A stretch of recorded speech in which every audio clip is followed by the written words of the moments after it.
Halo semuanya, di materi kali ini kita bakal bedah tuntas salah satu bagian paling fundamental dalam bahasa Inggris, yaitu noun atau kata benda. Udah siap? Yuk langsung aja kita mulai. Oh iya, sebelum kita masuk lebih dalam, penting untuk disampaikan ya, kalau materi yang kita bahas ini disusun langsung oleh lead content arsitek kami, Vincentius Jewarut. Jadi keakuratannya sudah pasti terjamin. Pernah kepikiran nggak? Gimana caranya kita bisa ngasih nama ke semua hal yang ada di dunia ini? Maksudnya, dari orang yang kita sapa tiap hari, tempat yang kita datangin, sampai ke ide-ide abstrak yang cuma ada di pikiran kita.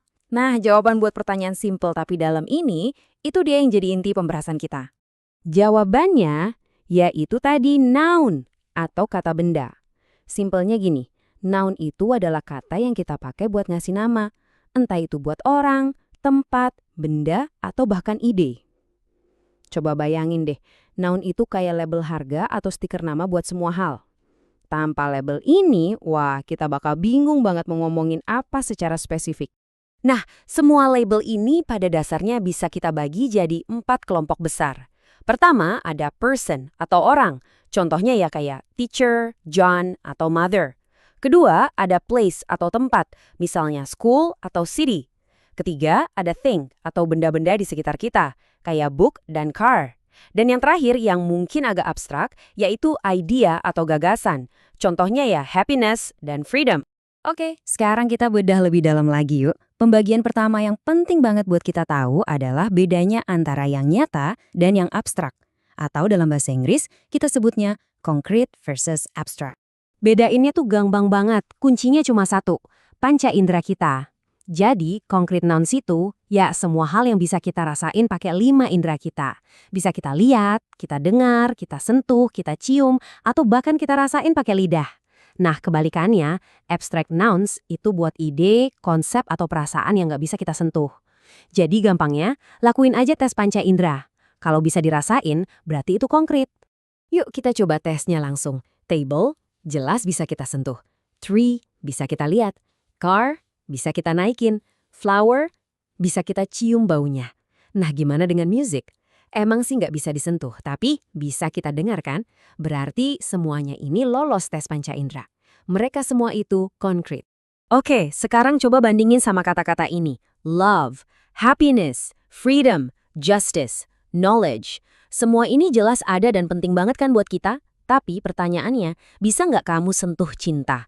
Atau bisa nggak kamu lihat pengetahuan secara fisik? Nggak bisa kan? Nah, inilah yang namanya abstract nouns. Oke, kita lanjut ke pembagian besar berikutnya yang nggak kalah penting. Gimana caranya kata benda berubah kalau kita ngomongin jumlahnya, entah itu satu atau lebih dari satu. Ini yang kita kenal dengan istilah singular versus plural, alias tunggal dan jamak. Nah, untungnya untuk kebanyakan kata benda yang normal atau regular, ada polanya. Ada 4 aturan umum yang bisa kita pakai buat ngubah bentuk tunggal ke jamak. Yuk kita lihat satu-satu. Aturan pertama ini yang paling dasar dan paling sering kita temuin. Gampang banget, tinggal tambahin huruf S aja di belakangnya. Jadi cat jadi cats, book jadi books. Simple kan? Ini aturan default buat mayoritas kata benda. Terus kenapa kadang-kadang kita harus nambahin IS? Coba deh, kamu coba ucapin watches atau boxes. Agak aneh dan susah kan ngucapinnya? Nah, itu dia alasannya. Kalau kata bendanya berakhiran dengan bunyi desis kayak S, SH, C, X, atau Z, kita tambahin IS biar ngomongnya lebih gampang. Makanya bus jadi buses dan watch jadi watches. Jauh lebih enak didengarkan. Lanjut ke aturan buat yang akhirannya huruf Y. Nah, yang ini agak tricky dikit, kuncinya itu ada di huruf sebelum Y. Kalau sebelum Y itu huruf vokal, A, I, U, E, O, kayak di kata boy, kita tinggal tambahin S aja, jadi boys. Tapi, kalau sebelum Y itu huruf konsonan, kayak di kata city, nah Y-nya harus kita ganti jadi I, terus ditambah ES, makanya jadinya cities.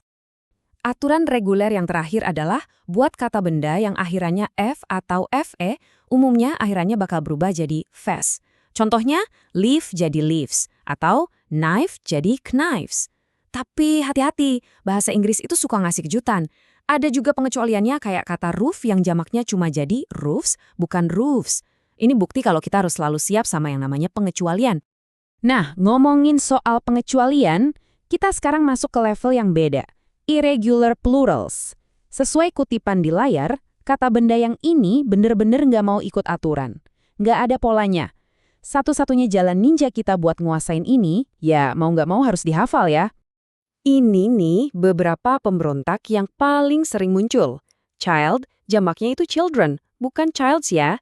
Lalu man, jadi man. Foot, jadi feet. Mouse, jadi mice. Karena mereka ini sering banget dipakai di obrolan sehari-hari, ya nggak ada cara lain selain dihafal. Anggap aja ini bagian dari seninya belajar bahasa Inggris. Oke, kita udah sampai di kategori besar yang terakhir. Pertanyaannya simpel aja. Ini bisa dihitung nggak sih? Konsep inilah yang kita sebut countable versus uncountable. Bedanya jelas banget kok. Countable nouns itu kata benda yang bisa kita hitung satu-satu. Makanya dia punya bentuk tunggal dan jamak. Sebaliknya, uncountable nouns itu nggak bisa dihitung per biji, dan biasanya bentuknya ya cuma satu itu aja. Mau tahu cara ngetesnya yang paling gampang? Coba aja taruh angka di depannya. Bisa nggak?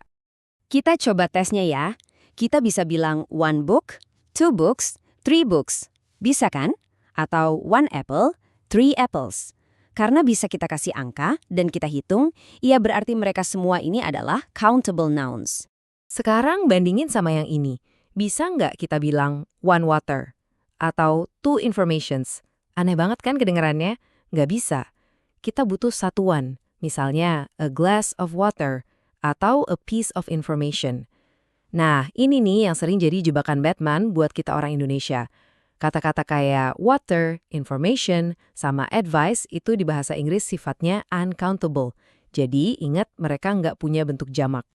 Wah, udah banyak banget yang kita bahas ya. Sekarang waktunya kita rangkum semua ini. Kita lihat apa sih kunci utamanya biar kita benar-benar jago pakai kata benda dalam bahasa Inggris. Jadi, intinya cuma 3 hal ini. Setiap kali kamu ketemu kata benda, coba deh tanya ke diri sendiri 3 pertanyaan ini. Pertama, ini konkret atau abstrak? Kedua, ini singular atau plural? Dan yang ketiga, ini countable atau uncountable? Kalau kamu bisa jawab 3 pertanyaan ini, kamu bakal bisa membedah hampir semua kata benda dan tahu cara pakainya yang benar.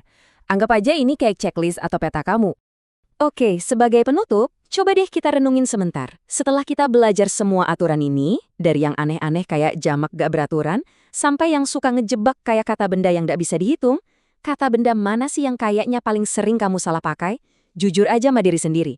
Soalnya, sadar di mana kelemahan kita itu justru langkah pertama buat jadi makin jago.